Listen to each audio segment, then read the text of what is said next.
So hello friends, welcome to GATE academy. Thermodynamics का lecture UPPSC हम लोगों ने एई के लिए स्टार्ट किया था। यूपीपीएससी एई के लिए स्टार्ट किया था थर्मोडायनेमिक्स का लेक्चर। ठीक है, wait a minute. Okay, now okay.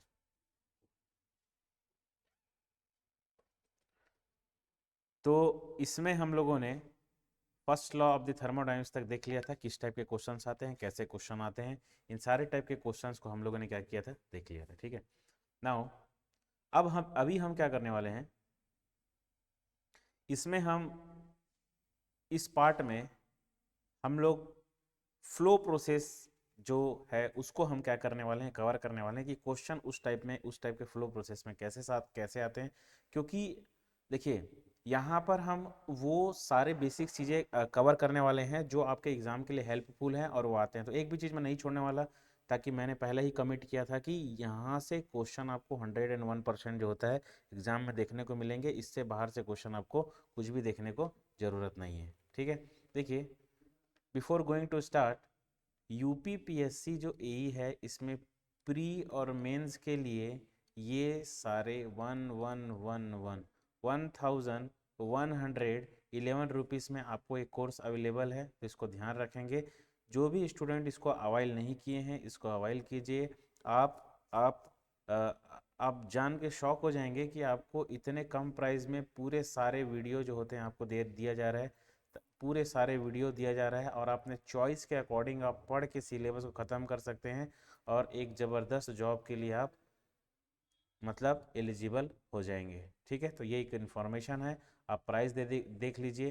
ठीक है, चाहे आप कोई भी ब्रांच के हो, आपको इसको कवर करना है। ठीक है, और अगर आपका रिक्वायरमेंट है तो अपने रिक्वायरमेंट के अकॉर्डिंग आप इसको बराबर अवाइल कर सकते हैं। मिनिमम प्राइस है, कोई प्राइस बहुत ज़्यादा नहीं है, इसको आपको ध्यान रखना है। ठीक है, एक्सपर्ट्स जितने भी हमारे एक्सपर्ट्स हैं, एक्सपर्ट्स फैकल्टी के द्वारा सब्जेक्ट्स को ख़त्म किया गया है और ये सारे सब्जेक्ट्स जो हैं मतलब एक सिलेबस को ओरिएंटेड बनाया गया है ताकि आप एग्ज़ाम में बेहतर कर पाएँ। ठीक है, तो ये इन्फॉर्मेशन आपको देना था। Now the topic for our today's lecture is first law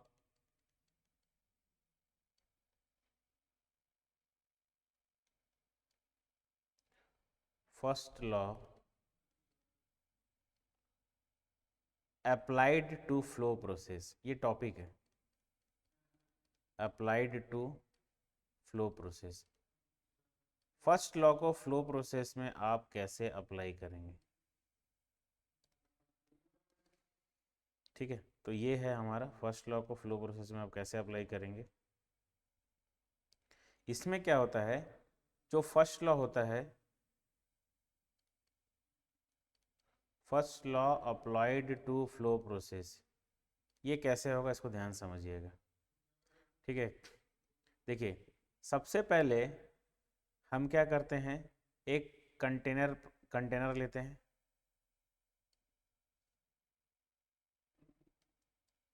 सबसे पहले मैंने क्या किया, एक कंटेनर लिया। Suppose this is a container. Okay, यहाँ से इन होगा और इस जगह से क्या हो जाएगा, चीज़ें आउट होगी। ठीक है, सपोज यहाँ से इसको .1 दे देते हैं, ये जो होगा मेरा पॉइंट क्या हो जाएगा, 2 हो जाएगा। ठीक है, ये .1 होगा और ये पॉइंट क्या हो जाएगा, 2 होगा। This is our .11 and this is our .22, 0.11, this is our .22। ठीक है, अब ध्यान से सुनिएगा। सपोज यहाँ से यहाँ तक का डिस्टेंस, ये सपोज इसको मैं डेटम कंसीडर करता हूँ। ये जो डेटम है, ठीक है, ये क्या है, Z2 और ये डेटम क्या है, Z1। Z1 समझ में आ गया। और यहाँ पे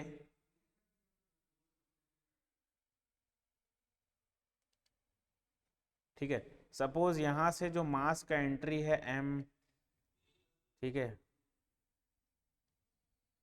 ठीक है, यहाँ पे सपोज प्रेशर P1 है, वेलोसिटी V1, C1 कर लो वेलोसिटी को हाँ हाँ, वेलोसिटी को V, क्योंकि हम उसको करेंगे।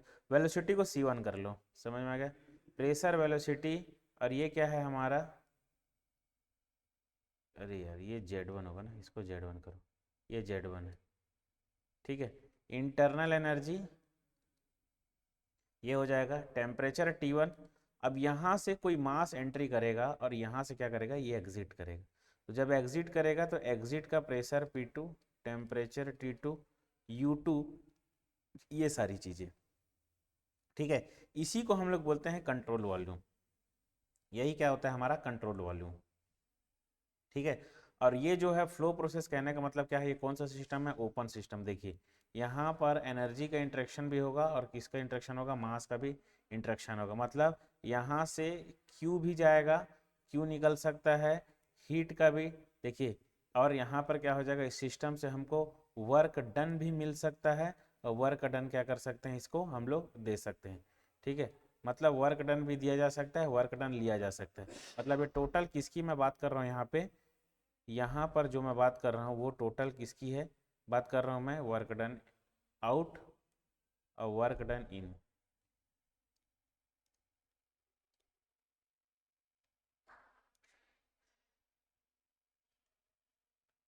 ये पॉजिटिव, ठीक है, तो ये पॉजिटिव, तो इसको आपको ध्यान रखना। अब ध्यान से सुनिएगा, यहाँ पर जो फ्लो प्रोसेस है इसके जो फॉर्मूलेस होते हैं, अब इसको ध्यान से सुनना, स्टडी फ्लो एनर्जी इक्वेशन, इसी सब के लिए, ये सब पैरामीटर को जानने के लिए हम क्या करते हैं, स्टडी फ्लो एनर्जी इक्वेशन का यूज़ करते हैं। सपोज यहाँ पर एंथैल्पी H1 है, यहाँ का एंथैल्पी क्या है, H2 है, ठीक है। तो now study flow energy equation, steady flow energy equation, ये क्या हो जाएगा, स्टडी फ्लो एनर्जी इक्वेशन क्या होगा इसके लिए, देखिए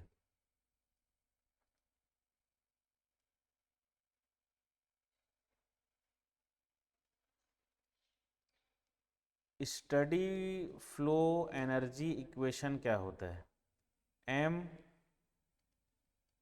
mH1 प्लस C1 का स्क्वायर, C1 का square by 2000 plus GZ1 divided by 1000 plus W122 is equal to क्या हो जाएगा, mH2 प्लस C2 का square by 2000 plus GZ2 divided by 1000 plus क्या हो जाएगा Q122। बात समझ में क्या, यही वो इक्वेशन है जिसका हमको ज़रूरत है सब जगह, है ना। C वेलोसिटी, Z1 क्या है, डेटम हाइट है, H2 क्या है, यहाँ का एंथैल्पी है, वर्क डन हुआ है कि नहीं हुआ है, और Q क्या है, हीट एंट्री। देखो वर्क डन अगर इसमें साइन कन्वेंशन वही यूज़ होगा, जैसे work transfer on the system होगा तो पॉजिटिव होगा, work transfer by the system होगा तो नेगेटिव होगा, work heat transfer on the system होगा तो पॉजिटिव होगा, heat transfer by the system होगा तो क्या हो जाएगा, ये निगेटिव होगा। तो इसको आपको क्या करना है, ध्यान रखना है, ठीक है। अब इसमें देखिएगा, देखिए अब इसमें आपको ध्यान रखना ये है कि क्वेश्चन क्या पूछा है, क्वेश्चन क्या पूछा है, ठीक है। अब देखिए application of study flow energy equation, applications application of study flow energy equation, study flow energy equation, application of study flow energy equation, ये क्या चीज़ है, ये क्या एप्लीकेशन है। देखिए सबसे फर्स्ट में देखते हैं नोजल, नोजल, फर्स्ट नोजल, देखो नोजल क्या होता है, नोजल ये क्या होता है, it is a device, device which convert, device which convert kinetic energy into potential energy, potential energy into kinetic energy, बस इसको ध्यान रखना। मतलब ये क्या करता है, नोजल क्या करता है, प्रेशर एनर्जी को वेलोसिटी एनर्जी में चेंज करता है, इतना समझ में आ गया, ठीक है। प्रेशर क्या करता है, वेलोसिटी एनर्जी को पोटेंशियल एनर्जी में कन्वर्ट करता है।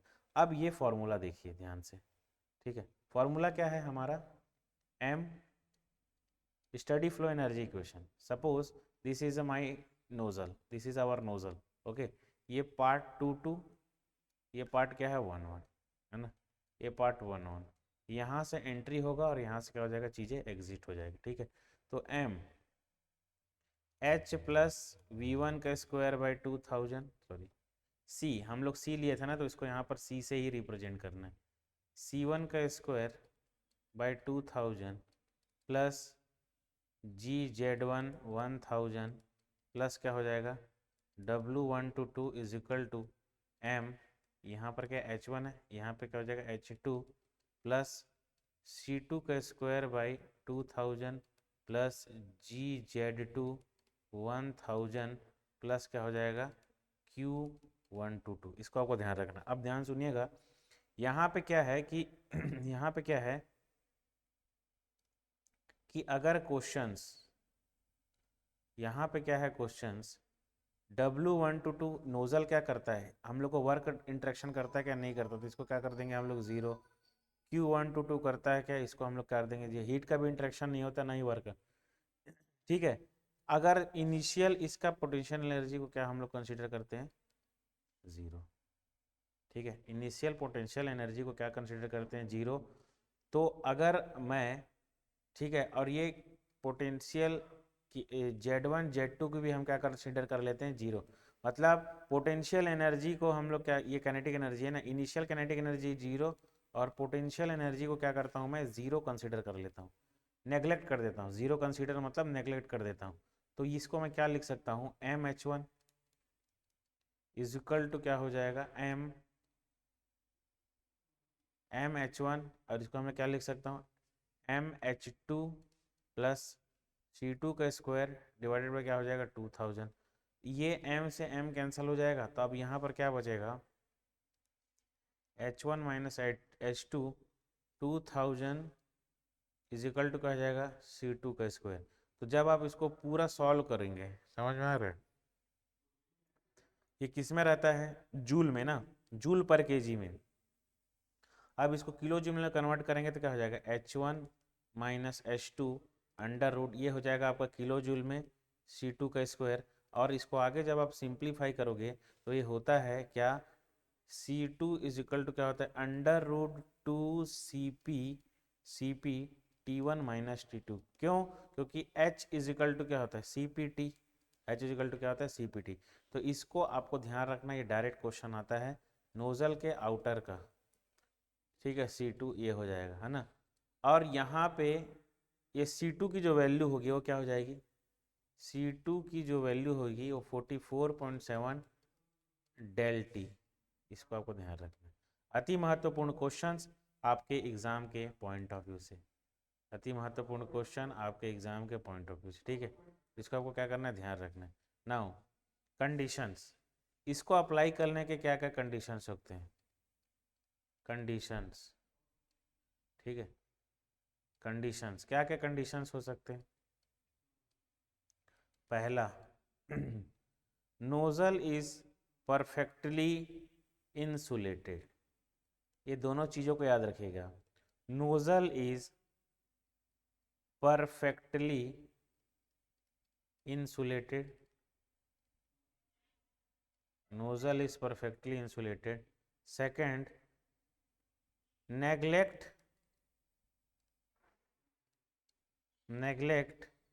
potential energy change, potential energy change, neglect potential energy change. Third, no work is done by nozzle, no work is done by nozzle.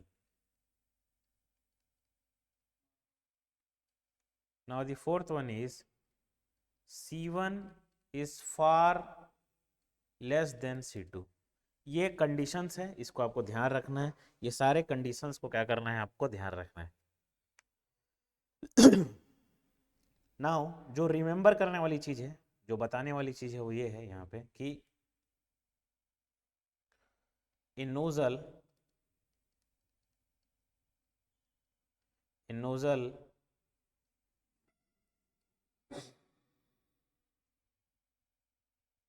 क्या करता है, काइनेटिक एनर्जी को इंक्रीज करता है, इसको ध्यान रखेंगे।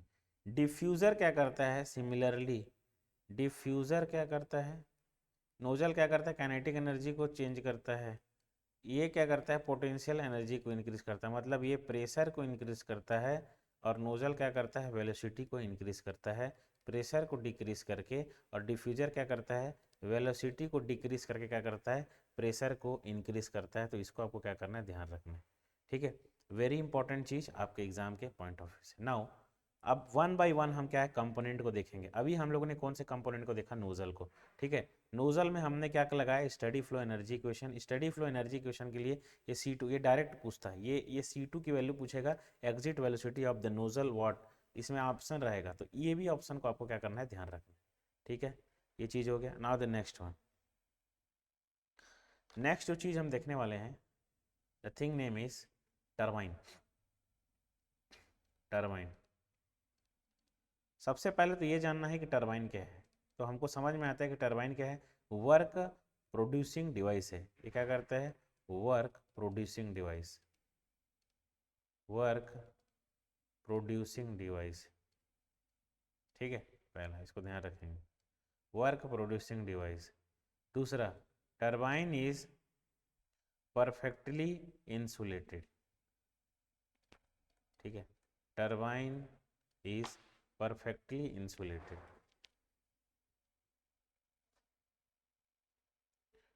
टरबाइन is perfectly insulated, ठीक है। Second, third, change in potential energy and kinetic energy neglected, मतलब काइनेटिक एनर्जी और पोटेंशियल एनर्जी को हम क्या करेंगे, यहाँ पर नेग्लेक्ट कर देंगे। काइनेटिक एनर्जी पोटेंशियल एनर्जी को हम लोग क्या करेंगे, यहाँ पर नेग्लेक्ट करेंगे, ठीक है।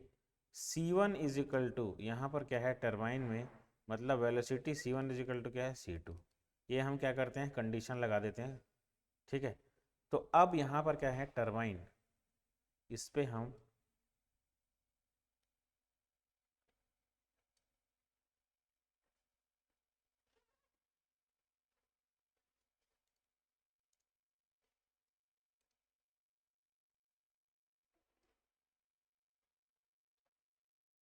टरबाइन पे हम क्या करते हैं, देखिए ये एग्जिट इंट्री, ये क्या हो जाएगा, एग्जिट सपोज 1 पोर्शन, और ये क्या हो जाएगा, 2 पोर्शन। टरबाइन का हीट का इंट्रैक्शन करेगा नहीं, क्योंकि वो इंसुलेशन में है। वर्क का प्रोडक्शन करेगा क्या सर, टरबाइन का काम ही आता है, क्या करता है, वर्क। तो टरबाइन क्या है, turbine is a work producing device. Turbine क्या है, turbine is a work producing device, इसको आपको ध्यान रखना है। Turbine is a work producing device. तो देखिए यहाँ पे क्या होता है कि जैसे ही हम क्या करेंगे, यहाँ पे kinetic energy and potential energy को अप्लाई करेंगे, kinetic energy sorry study flow energy equation को हम जैसे ही अप्लाई करते हैं,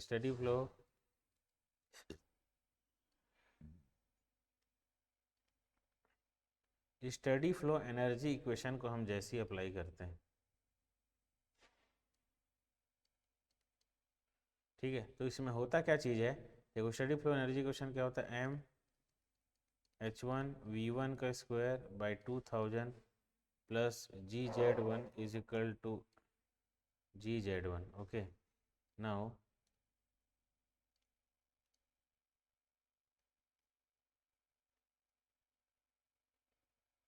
GZ1 plus Q122 mH2 plus V2 का square 2000 plus GZ1 1000 plus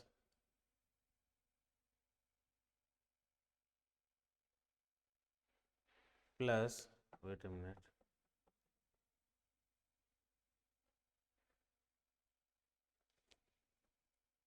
GZ1 plus क्या हो जाएगा, W122, W122 okay. Now dot ये क्या हो जाएगा ये ओके। नाउ अब यहाँ पर हम क्या कर रहे हैं कि देखिए ये GZ1 kinetic energy potential energy को हम लोगों ने क्या किया, नेगलेक्ट किया सर। इसको भी हम लोगों ने नेगलेक्ट किया पोटेंशियल एनर्जी को, और यहाँ पे ये दोनों को भी हम लोगों ने नेगलेक्ट किया। समझ में आ गया। हीट का इंट्रैक्शन टरबाइन करता नहीं है, वर्क का इंट्रैक्शन करता है ओनली। तो m डॉट क्या हो जाएगा H1 इज इक्वल टू क्या हो जाएगा m डॉट H2 प्लस क्या हो जाएगा W122। तो work done W122 is equal to क्या हो जाएगा m dot H1 minus H2। m dot क्या हो जाएगा M1 माइनस H2। ठीक है, तो इसको आपको क्या करना है, ध्यान रखना, अति महत्वपूर्ण चीज़ें आपके एग्जाम के पॉइंट ऑफ व्यू से। ठीक है, डायरेक्ट यही पूछेगा, ध्यान सुनिएगा। टरबाइन और अभी मैं करा रहा हूँ कंप्रेसर का, तो उसको ध्यान रखना। टरबाइन और कंप्रेसर में आपको पजल्ड नहीं होना है। टरबाइन और कंप्रेसर में क्या है, आपको पजल्ड नहीं होना है। सिमिलरली अब देखिए टरबाइन क्या करता है, वर्क प्रोड्यूस करता है। वर्क प्रोड्यूस करता है तो यहाँ पर हम लोग क्या कर दिए, हम लोग प्लस W122। सिमिलरली अगर यही कंप्रेसर होता, ये क्या होता कंप्रेसर, तब क्या करते भैया, कंप्रेसर। सिमिलरली यही अगर कंप्रेसर होता तब क्या करते। ठीक है, लगाओ अब M H1 C1 का square divided by 2000 plus GZ1 divided by 1000 plus W122 is equal to MH2 plus C2 का square by 2000 plus GZ2 1000 plus क्या हो जाएगा यहाँ पर W, यहाँ पर क्या हो जाएगा Q122, यहाँ पर क्या हो जाएगा Q122, यहाँ पर क्या हो जाएगा W122। ठीक है, Q122 और W122 समझ में आ गया।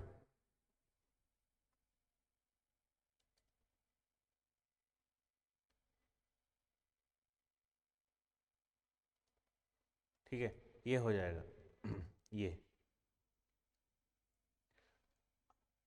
अब यहाँ पर क्या देखिए कि यहाँ पर मैंने क्या कर दिया, कैनेटिक एनर्जी, ये पोटेंशियल एनर्जी,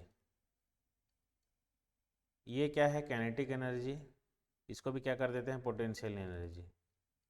ठीक है, Q122 इसको क्या करते हैं 0। तो ये यहाँ पर देखिए, अब चूंकि कंप्रेसर है, कंप्रेसर क्या करता है, प्रेशर को इंक्रीज करता है। समझ में आ गया, प्रेशर को इंक्रीज करता है।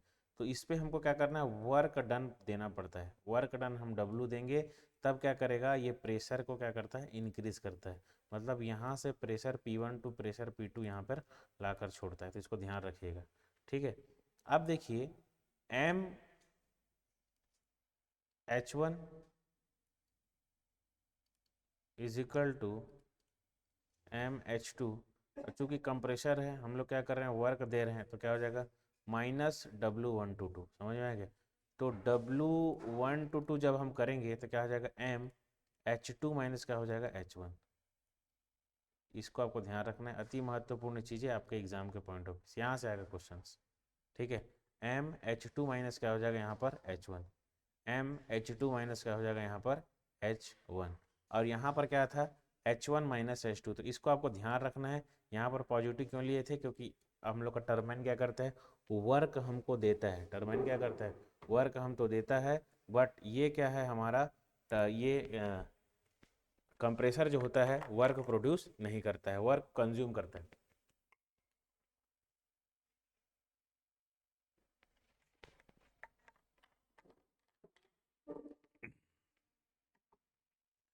ठीक है, तो आपको इसको क्या करना है, ध्यान रखना है। नाउ ये हो गया कंप्रेसर का बात। ठीक है, अब देखिए थ्रोटलिंग डिवाइस, नेक्स्ट चीज मैं बता रहा हूँ, थ्रोटलिंग डिवाइस। ये सारे क्वेश्चन किसी न किसी फॉर्म में आपको एग्जाम में देखने को मिलेंगे। Throttling device, throttling device. Throttling device क्या होता है? सबसे पहले दो तीन चीज़ याद रखना। थ्रोटलिंग डिवाइस ये एक इरिवर्सिबल प्रोसेस पर चलता है, इरिवर्सिबल प्रोसेस को फॉलो करता है। थ्रोट इरिवर्सिबल प्रोसेस को क्या करता है? फॉलो करता है, पहला। दूसरा क्या करता है? पहला तो ये इरिवर्सिबल प्रोसेस को फॉलो करता है।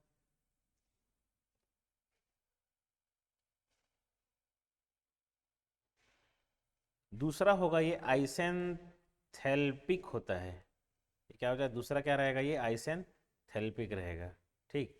थर्ड हम इसमें देखते हैं, इसमें नो हीट ट्रांसफर, कोई हीट का ट्रांसफर नहीं होता। आइसेंथेल्पिक प्रोसेस मतलब एंथैल्पी क्या रहेगा? कांस्टेंट रहेगा, थ्रोटलिंग प्रोसेस का। ठीक है, no heat transfer, no heat transfer. Third, fourth, no work transfer,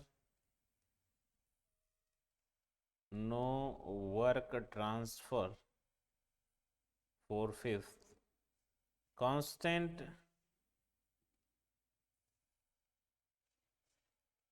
enthalpy, ये मैंने आपको बता चुका है, enthalpy, constant enthalpy.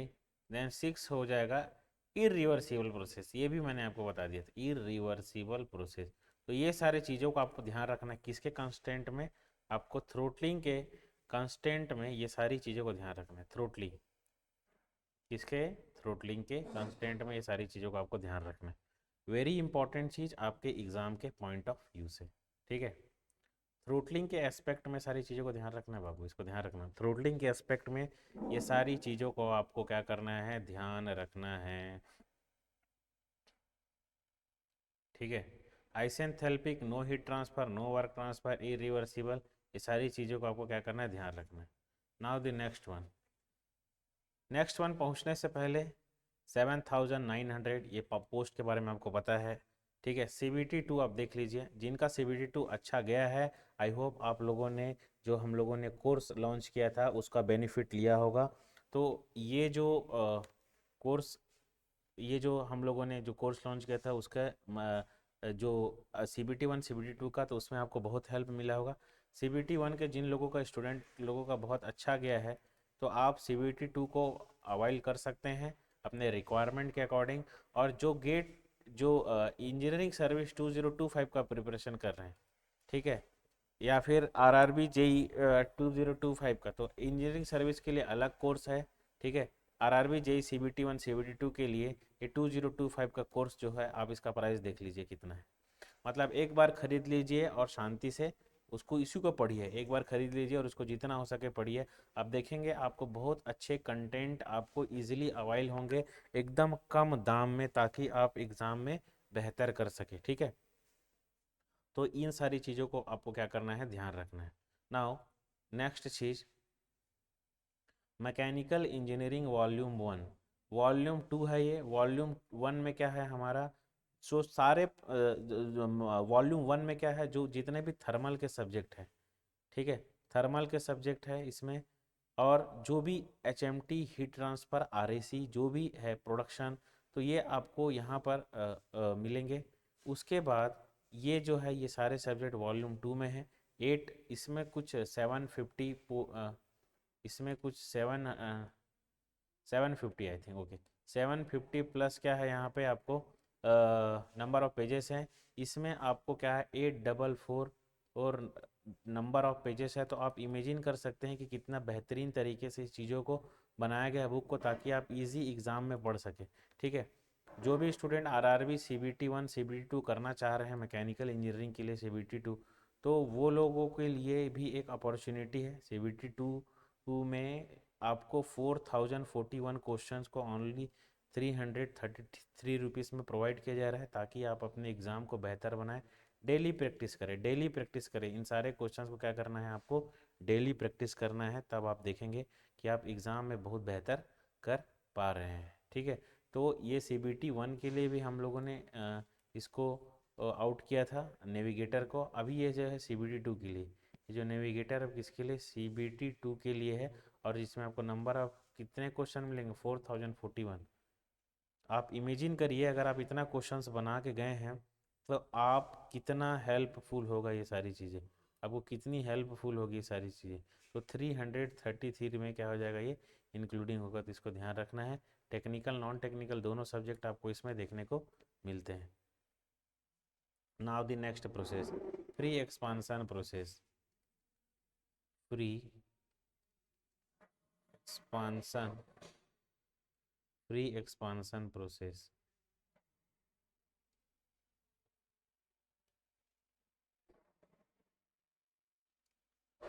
Free expansion process, free expansion process, ठीक है। फ्री एक्सपांसन प्रोसेस क्या है, ये क्वेश्चन, इसमें बहुत सारे क्वेश्चंस बनते हैं। अब देखिएगा फ्री एक्सपांसन प्रोसेस होता क्या चीज़ है।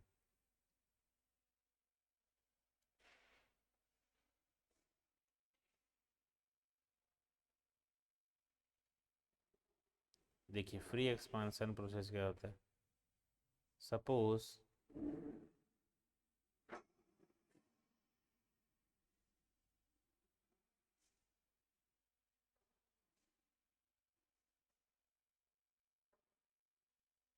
ठीक है, ये कंटेनर को मैं दो पार्ट में डिवाइड कर देता हूँ, ठीक है। इस कंटेनर को मैं दो पार्ट में डिवाइड कर देता हूँ।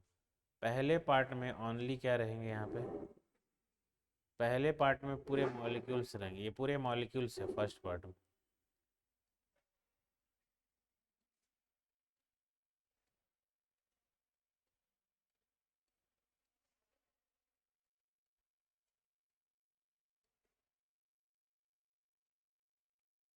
ठीक है, ये इवेक्यूएटेड प्लेस है, इवेक्यूएटेड मतलब मास इज इक्वल टू क्या हो जाएगा यहाँ पर, जीरो। मास क्या हो जाएगा, zero.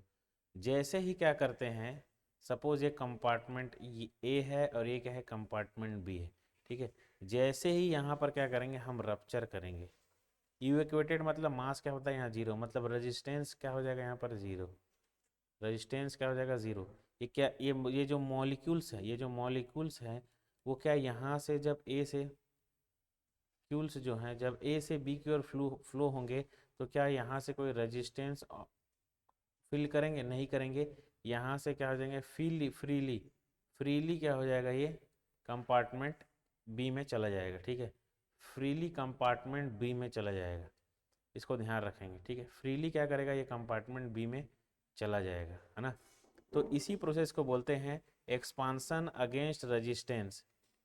Expansion against resistance, expansion against resistance, यही क्या होता है हमारा फ्री एक्सपांसन प्रोसेस, इसी को हम लोग क्या बोलते हैं। अब यहाँ पर ध्यान सुनिएगा, इसमें work done is equal to क्या होगा, ज़ीरो। अगर इंसुलेटेड है तो हीट ट्रांसफर भी जीरो, और ये दोनों जीरो है तो इंटरनल एनर्जी भी क्या हो जाता है, जीरो।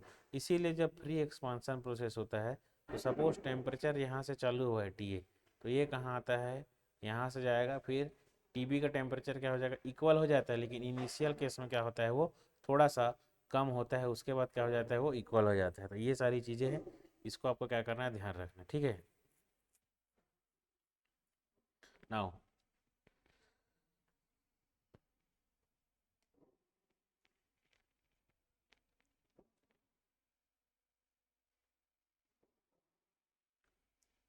ठीक है, ये फ्री एक्सपांसन प्रोसेस हो गया। अब देखिए इसमें जो अगर मैं आपको फ्री एक्सपांसन प्रोसेस में अगर एक टर्म लिखता हूँ,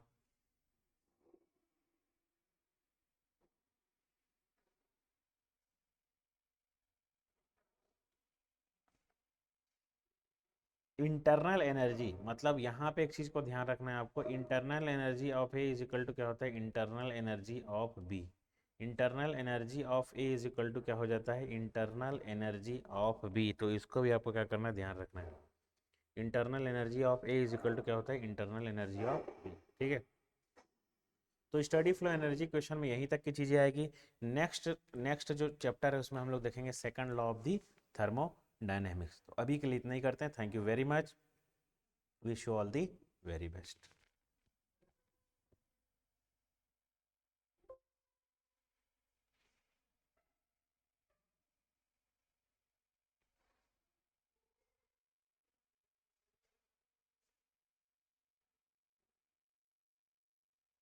अच्छा, यहाँ पे एक चीज़ और, यहाँ पे जो चीज़ें हम लोगों ने चर्चा किया था,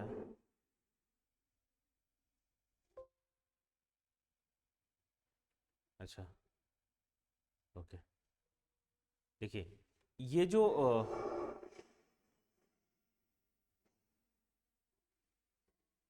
देखिए ये जो यहाँ पे मैंने अभी आपको क्या बताया था, फ्लो प्रोसेस के लिए स्टडी, ये स्टडी फ्लो एनर्जी क्वेश्चन को आपको याद रखना है। H1 प्लस C1 का स्क्वायर बाई क्या हो जाएगा यहाँ पे, C1 का स्क्वायर बाई 2000 प्लस GZ1 का स्क्वायर 1000, और ये क्या हो जाएगा प्लस Q1 to 2 हो जाएगा, M इज इक्वल टू क्या हो जाएगा H2 प्लस C2 का स्क्वायर बाई क्या हो जाएगा 2000 plus GZ1 W1 to 2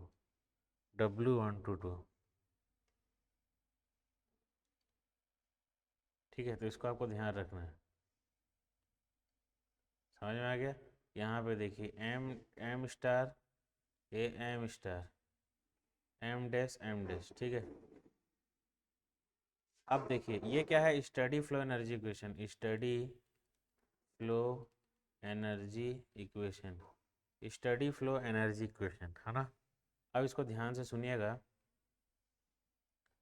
Z1 is equal to 1, ये हो जाएगा, ये हो जाएगा, ये हो जाएगा, ये कोई क्लियर है, एकदम क्रिस्टल क्लियर चीज़, स्टडी फ्लो एनर्जी इक्वेशन।